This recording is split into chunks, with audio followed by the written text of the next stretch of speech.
और आज के इस शॉर्ट वीडियो में मैं क्लास 12 का एक बहुत ही बड़े टॉपिक डिस्कस करने जा रहा हूं जो Faraday law of electromagnetic induction है। देखो टॉपिक का क्या नाम है, Faraday law of electromagnetic induction, जिसको शॉर्टली हम लोग ईएमआई भी बोलते हैं, इलेक्ट्रोमैग्नेटिक इंडक्शन। देखो फाइनल एग्जाम में भी ये बहुत हमेशा क्वेश्चन आया करता है ना, बहुत एक टाइप का क्वेश्चन है, इस पे ध्यान देना, इसको समझना। देखो, in order to explain the electromagnetic induction Faraday gives two laws. EMI को एक्सप्लेन करने के लिए फैराडे आया था, दो लॉ दिया था। पहला है Faraday first law of electromagnetic induction, दूसरा है second law of electromagnetic induction. अच्छा, फर्स्ट लॉ क्या बोलता है?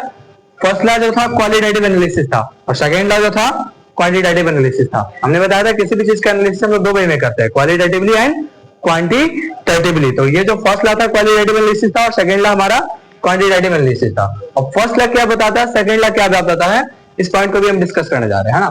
देखो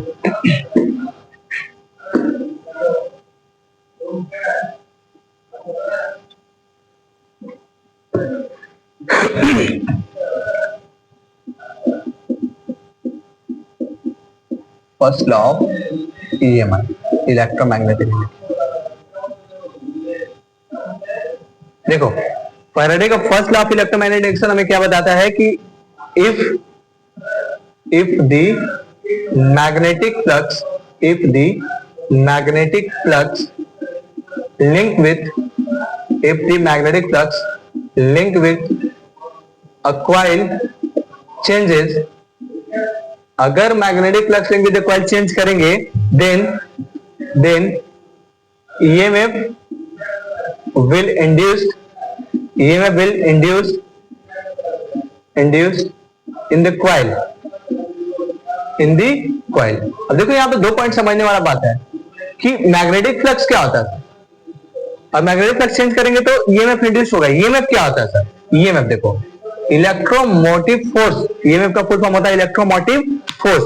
मींस मान लो suppose we have a coil, we have taken a coil, और ये देखो ये हम एक मार्कर को बार मैग्नेट कंसीडर कर रहे हैं। बार मैग्नेट क्या होता है? एक डिवाइस होता है जिसके अंदर मैग्नेटिक प्रॉपर्टी होता है ना। एक सब्सटेंस है, एक ऑब्जेक्ट है जिसके अंदर मैग्नेटिक प्रॉपर्टी होता है। बार मैग्नेट के पास नॉर्थ पोल और साउथ पोल होते हैं, दो पोल होता है। नॉर्थ पोल से मैग्नेटिक लाइन निकलते हैं और साउथ पोल में इंटर करते हैं आउटसाइड द बार मैग्नेट, ठीक है। यही बोल रहा था। मैग्नेटिक फ्लक्स क्या है? सबसे मेन पॉइंट है मैग्नेटिक फ्लक्स क्या होता है। तो magnetic flux is the measurement of number of field lines crossing through any cross section area. किसी भी क्रॉस सेक्शन एरिया से कितने number of field line cross कर रहे हैं, that number of field lines का जो मेजरमेंट होता है उसको हम लोग मैग्नेटिक फ्लक्स बोलते हैं। Suppose we have taken a coil like this and a bar magnet like this. अब यहां से मैग्नेटिक फील्ड निकलेंगे, इससे जुड़ेगा। मान लो ऐसे मैग्नेटिक फील्ड निकल रहे हैं, इससे जुड़ रहे हैं, ऐसे क्रॉस कर रहे हैं। तो देखो कुछ मैग्नेटिक लाइन से जो क्रॉस कर रहा है और कुछ मैग्नेटिक लाइन को टच करते हुए बाहर से निकल रहा है, ऐसे और भी होंगे ना ऐसे। तो जो इसको क्रॉस कर रहा है ना, जितने नंबर ऑफ फील्ड लाइंस इसको क्रॉस करेंगे उसको मेजर कर लेंगे और that number of field lines is considered as magnetic flux. मतलब नंबर ऑफ फील्ड लाइंस जो क्रॉस सेक्शन एरिया को क्रॉस करे, टच नहीं करना है, उसको क्रॉस करते हुए पार हो, that is the magnetic flux. तो ये बोला था फर्स्ट लॉ कि अगर magnetic flux link with the coil change करोगे तो कॉइल के अंदर ऑटोमेटिकली EMF इंड्यूस्ड हो जाएगा, इलेक्ट्रोमोटिव फोर्स इंड्यूस्ड हो जाएगा। EMF कुछ होता नहीं है, एक पोटेंशियल होता है, वोल्टेज होता है। मतलब coil will behaves like a battery, source of electricity. Means उसके अंदर पोटेंशियल जनरेट हो जाएगा और उसमें अगर तुम वायर जोड़ोगे और कोई इलेक्ट्रिक डिवाइस जोड़ दोगे तो वो वर्क करने लगेगा, है ना। तो ये था फर्स्ट लॉ। जैसे देखो हमने ऐसे बार मैग्नेट को रखा, तभी तो हम चेंज नहीं कर रहे हैं। इस कॉइल को ऐसे मैंने फिक्स कर दिया इस पॉइंट पे, यहाँ पे बार मैग्नेट को मैं लिया है, ठीक है।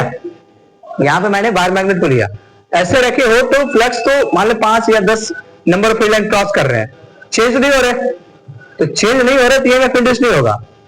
EMF इंड्यूस तब होगा जब उस कॉइल के अंदर एसोसिएट मैग्नेटिक फ्लक्स को चेंज करोगे। सपोज हमने ऐसे मूवमेंट करने लगा बार मैग्नेट को आगे पीछे, तो जब तुम करीब ला रहे हो तो ज्यादा नंबर फील्ड लाइन से क्रॉस होकर जाएगा, जब तुम दूर ले जा रहे हो तो कम number of magnetic flux magnetic line से क्रॉस होगा। मतलब अगर हम आगे पीछे मूवमेंट कर रहे हैं सर, इससे एसोसिएटेड मैग्नेटिक फ्लक्स को चेंज कर रहे हैं। अब मैग्नेटिक फ्लक्स चेंज होता है तो ये कॉइल के अंदर ऑटोमेटिकली EMF इंड्यूस्ड हो जाएगा। This is the first law of Faraday of electromagnetic induction. ये था इसका क्वालिटेटिव एनालिसिस होगा, मतलब उसका एक प्रॉपर्टी है कि उसके अंदर अगर फ्लक्स चेंज करोगे तो उसमें EMF इंड्यूस्ड हो जाएगा। तो अब होगा तो कितना, how much in amount, we are more concern about the amount, amount कितना होगा ना वो हमें बात करना होता है। तो और जो सेकेंड लॉ था वो उसका क्वांटिटेटिव एनालिसिस था, इसको हटाते हैं। अब देखो सेकेंड लॉ को यहीं पे डिस्कस कर लेंगे। Second law of electromagnetic induction, second law of EMI, electromagnetic induction. अब ये क्या बोलेगा देख कि the EMF induced, the EMF वही electromotive force, EMF induced in the coil, in the coil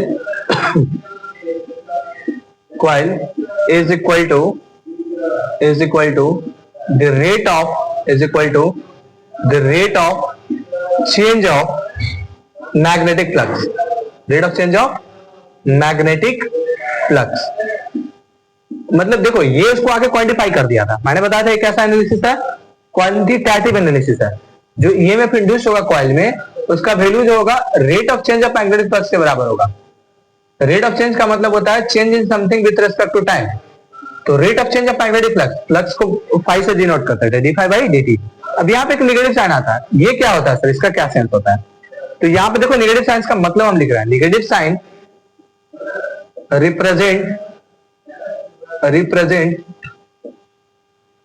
represents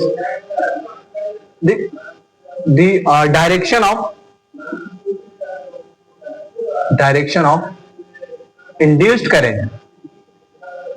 induced current, in the coil in such that it opposes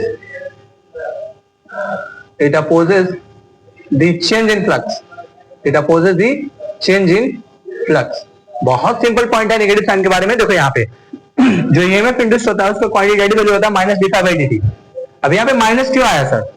minus इसलिए use कर रहे हैं क्योंकि माइनस का मतलब होता है जैसे इसमें अंदर तुम फ्लक्स चेंज कर रहे हो तो कॉइल में ईएमएफ इंड्यूस होगा। अब कॉइल में ईएमएफ मतलब कॉइल में पोटेंशियल जनरेट हो गया, और पोटेंशियल की वजह से उसमें करंट फॉलो होने लगेगा। तो करंट इस तरह से फॉलो होगा कि जो तुम चेंज कर रहे हो ना उसको अपोज करेगा। सपोज करीब ला रहे हो तो बढ़ रहा है, इस तरह से इंड्यूस होगा, उसको घटाने का ट्राई करेगा। दूर ले जा रहे हो तो घट रहा है, इस तरह से इसमें करंट इंड्यूस होगा कि उसको बढ़ाने का प्रयास करेगा। मतलब जो नेगेटिव साइन हमारा सिंपली मतलब ये है कि ये हमें डायरेक्शन ऑफ इंड्यूस्ड करंट के बारे में बता रहा है। डायरेक्शन ऑफ इंड्यूस्ड करंट इस तरह से जनरेट होगा उस कॉइल में कि अगर मैग्नेटिक फ्लक्स को बढ़ाओगे तो घटाएगा, तो घटाओगे तो बढ़ाएगा। दूसरा पॉइंट में बोला जाता है कि negative sign also represent the Lenz law of electromagnetic induction. इसको हटाते हैं। देखो आप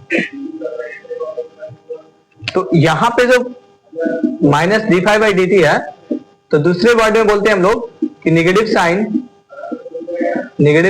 रिप्रेजेंट्स द लेंज लॉ, ये भी बोला जाता है लेंज लॉ। नेगेटिव साइन जो होता है यहाँ पे जो फॉर्मूला है उसमें नेगेटिव साइन हमें लेंज लॉ को बताता है। लेंज लॉ भी हमारा ये काम करता था एग्जैक्टली कि डायरेक्शन ऑफ इंड्यूस्ड करंट के बारे में डिस्कस करता है, बताता है हमें, है ना। तो this is all about the Faraday first law of electromagnetic induction and Faraday second law of electromagnetic induction.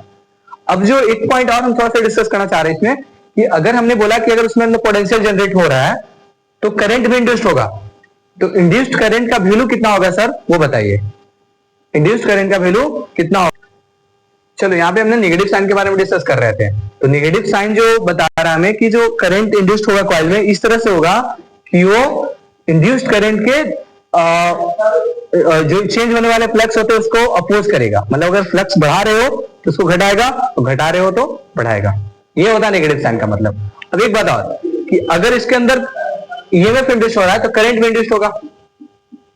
Current induce भी कभी कभी क्वेश्चन में पूछ दिया जाता है कि जो करंट इंड्यूस हो रहा है उसका वैल्यू कितना होगा।